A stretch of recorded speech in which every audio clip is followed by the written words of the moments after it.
Capítulo 13. Reencarnação. Quarta parte do capítulo 13. 13.22. Alexandre fez longa pausa, como se ele mesmo permanecesse embevecido com semelhantes evocações. Por minha vez, achava-se deslumbrado. Nunca ouvira definições tão profundas referentemente à posição do sexo na vida universal. É lamentável, continuou o orientador gravemente, que a maioria dos nossos irmãos encarnados na crosta tenha menosprezado as faculdades criativas do sexo, desviando-as para o vórtice de prazeres inferiores. Todos pagarão, porém, ceitil por ceitil, o que devem ao altar santificado, através de cuja porta receberam a graça de trabalhar e aprender na superfície da terra.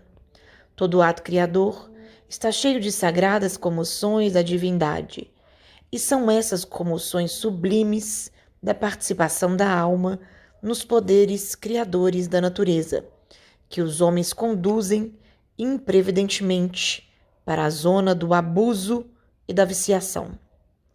Tentam arrastar a luz para as trevas e convertem os atos sexuais profundamente veneráveis em todas as suas características, em uma paixão viciosa tão deplorável como a embriaguez ou a mania do ópio. Entretanto, André, sem que os olhos mortais lhes observem as angústias retificadoras, todos os infelizes, em semelhantes despenhadeiros, são punidos severamente pela natureza divina. A essa altura das luminosas elucidações, sentindo que o respeitável amigo entraria em nova pausa, ousei interrogar. Todavia, não é o uso do sexo uma lei natural na esfera da crosta? 3.23. Alexandre sorriu com benevolência e respondeu: ninguém contesta esse caráter das manifestações sexuais nos círculos da carne, mas todas as leis naturais na experiência humana devem ser exercidas, como em toda parte, sobre as bases da lei universal do bem e da ordem. Quem foge ao bem é defrontado pelo crime. Quem foge à ordem cai no desequilíbrio. As uniões sexuais, portanto, que se efetuem à distância desses sublimes imperativos, transformam-se em causas geradoras de sofrimento e perturbação. Ao demais, não devemos esquecer que o sexo na existência humana pode ser um dos instrumentos do amor, sem que o amor seja o sexo. Por isso mesmo, os homens e as mulheres, cuja alma se vai libertando dos cativeiros da forma física, escapam gradativamente do império absoluto das sensações carnais. Para eles, a união sexual orgânica vai deixando de ser uma imposição, porque aprendem a trocar os valores divinos da alma entre si, alimentando-se reciprocamente por permutas magnéticas, não menos valiosas para os setores da criação infinita, gerando realizações espirituais para a eternidade gloriosa, sem qualquer exigência dos atritos celulares. Para esse gênero de criaturas, a união reconfortadora e sublime não se acha circunscrita à emotividade de alguns minutos, mas constitui a integração de alma com alma, através da vida inteira no campo da espiritualidade superior. Diante dos fenômenos da presença física, bastam-lhes, na maioria das vezes, o olhar, a palavra, o simples gesto de carinho e compreensão para que recebam o magnetismo criador do coração amado, impregnando-se de força e estímulo para as mais difíceis edificações. Imprimiu Alexandre o pequeno intervalo à palestra e, em seguida, abanando a cabeça significativamente, observou: não há criação sem fecundação. As formas físicas descendem das uniões físicas. As construções espirituais procedem das uniões espirituais. A obra do universo é filha de Deus. O sexo, portanto, como qualidade positiva ou passiva dos princípios e dos seres, é manifestação cósmica em todos os círculos evolutivos, até que venhamos a atingir o campo da harmonia perfeita, onde essas qualidades se equilibram no seio da divindade. 3.24. Não ousei quebrar o silêncio que se seguiu. O venerando instrutor, engolfado em profundos pensamentos, não mais voltou ao assunto, compelindo-me, talvez, a meditações mais edificantes. Esperei ansioso o instante de tornar as observações do caso de Segismundo. O estudo que encetara era verdadeiramente fascinador. Foi por isso, com justificada alegria, que recebi o convite de Alexandre para o regresso ao lar de Adelino. O bondoso orientador alegava que era preciso visitar o casal e o amigo em processo reencarnacionista, na véspera da primeira ligação com a matéria orgânica. Chegados à moradia, nossa conhecida, encontramos Herculano e Segismundo em companhia de outras entidades. Alexandre informou-me tratar-se de espíritos construtores que iam cooperar na formação fetal do nosso amigo.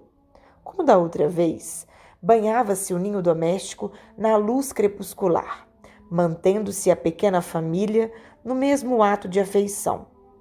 Adelino, porém, demonstrava diferente posição espiritual. Cercava o claro ambiente de otimismo, delicadeza e alegria. Meu amável instrutor, muito satisfeito com a nova situação, passou a examinar os mapas cromossômicos, com a assistência dos construtores presentes. Em vão, procurava compreender aqueles caracteres singulares, semelhantes a pequeninos arabescos francamente indecifráveis ao meu olhar. Alexandre, porém, sempre gentil e benevolente, acentuou: este é um estudo que você possa entender. Por enquanto. Este não é um estudo que você possa entender por enquanto. Estou examinando a geografia dos genes nas estrias cromossômicas, a fim de certificar-me até que ponto poderemos colaborar em favor de nosso amigo Segismundo, com recursos magnéticos para a organização das propriedades hereditárias. 3.25. Conformei-me e passei a observar Segismundo, que parecia extenuado, abatido. Não conseguia manter-se sentado. Assistido pela dedicação de Herculano, conversava dificilmente conosco, estirado em uma cama em grande prostração. Demonstrava-se satisfeito com a minha simpatia fraternal, e enquanto os demais lhe estudavam a situação, entretive com ele conversação rápida, que me deu a conhecer mais uma vez a penosa impressão dos que se encontram no limiar de nova experiência terrestre. Já estive mais animado, disse-me ele triste. Entretanto, agora falece-me a energia. Sinto-me fraco, incapacitado. Enquanto lutava por obter a transformação de meu futuro pai, experimentava mais confiança e serenidade. Agora, porém, que consegui a dádiva do retorno à luta, tenho receio de novos fracassos. Tenha calma, respondi confortando-o. A sua oportunidade de redenção é das melhores. Além disso, muitos companheiros segui-lo-ão de perto, colaborando em seu êxito no porvir. O interlocutor sorriu com dificuldade e observou. Sim, reconheço. Dentre todos os irmãos que me assistem agora, Herculano me acompanhará com desvelo e constância, bem sei. No entanto, o renascimento na carne, com os valores espirituais que já possuímos, representa um fato gravíssimo em nosso processo de elevação. Ai de mim se cair outra vez. Dirigia-lhe exortações de coragem e bom ânimo, quando meu orientador, dando por fim do exame da documentação, se aproximou de nós ambos e falou-lhe com afetuosa autoridade. Segismundo, é incrível que desfaleça no momento culminante de suas atuais realizações. Restaure a sua fé. Regenere a esperança, porque você não pode entrar na corrente material, à maneira dos nossos irmãos ignorantes e infelizes, que reclamam quase absoluto estado de inconsciência para penetrarem de novo o santuário maternal. Não deixe de cooperar com a sua confiança em nosso labor para o seu próprio benefício. Dê trabalho à sua imaginação criadora. Mentalize os primórdios da condição fetal, formando em sua mente um modelo adequado. Você encontrará na maternidade nobre de Raquel os mais eficientes auxílios e receberá de nós outros a mais decidida colaboração. Entretanto, lembre-se de que o seu trabalho individual será muito importante no setor da adaptação e da recepção, para que triunfe na presente oportunidade. Não perca tempo em expectativas ansiosas, cheias de dores e apreensões. Levante o padrão de suas forças morais. 3.26. Segismundo ouviu, respeitoso, a advertência. Reconheci que as palavras reconfortantes de Alexandre se fizeram seguir de maravilhoso efeito. Segismundo melhorou repentinamente, esforçando-se por alijar a carga de preocupações inúteis. Impressionado com o esclarecimento do prestimoso mentor, não hesitei em dirigir-lhe nova consulta. Existem, então, perguntei sob forte interesse, aqueles que reencarnam inconscientes do ato que realizam? Certamente, respondeu ele solícito. Assim também, como desencarnam diariamente na crosta milhares de pessoas sem a menor noção do ato que experimentam. Somente as almas educadas têm compreensão real da verdadeira situação que se lhes apresenta em frente da morte do corpo. Do mesmo modo aqui, a maioria dos que retornam uma existência corporal na esfera do globo é magnetizada pelos benfeitores espirituais, que lhe organizam novas tarefas redentoras, e quantos recebem semelhante auxílio são conduzidos ao templo maternal de carne como crianças adormecidas. O trabalho inicial, que a rigor lhes compete na organização do feto, passa a ser executado pela mente materna e pelos amigos que os ajudam de nosso plano.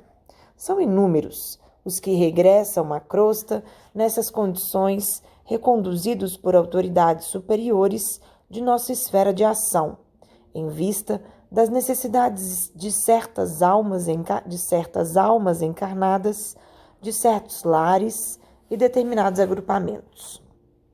3.27. A explicação não podia ser mais lógica, e uma vez ainda admirei no amoroso amigo o dom da clareza e da simplicidade. Demoramo-nos por mais algum tempo naquele ninho acolhedor, e ao despedir-se quase à meia-noite, após reconfortar o espírito de Segismundo, Alexandre dirigiu-se a Herculano e aos construtores nestes termos: voltaremos, na noite de amanhã, para a ligação inicial, fazendo a entrega de nosso irmão reencarnante aos nossos amigos. Um dos espíritos construtores, que parecia o chefe do grupo em operações, abraçou-o comovidamente e falou: contamos com seu concurso para a divisão da cromatina no útero materno. Com muito prazer, redarguiu bem-humorado. Voltando a outras ocupações, não continha as ideias novas que a experiência de Segismundo despertava em mim. Como seria feito o auxílio naquelas circunstâncias? Raquel estaria consciente de nossa colaboração?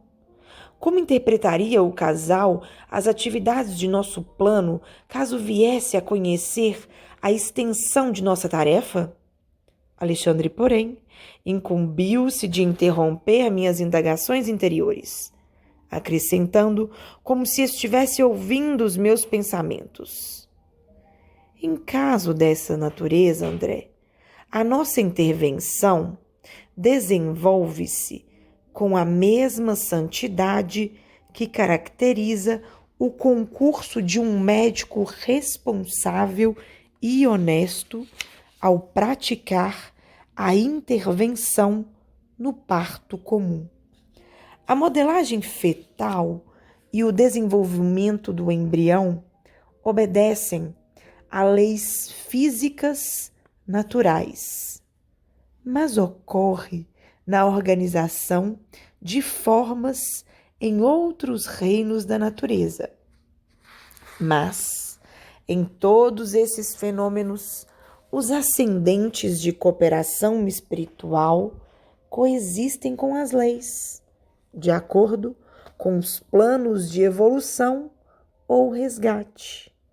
Nosso concurso, portanto, em processos tais, é uma das tarefas mais comuns.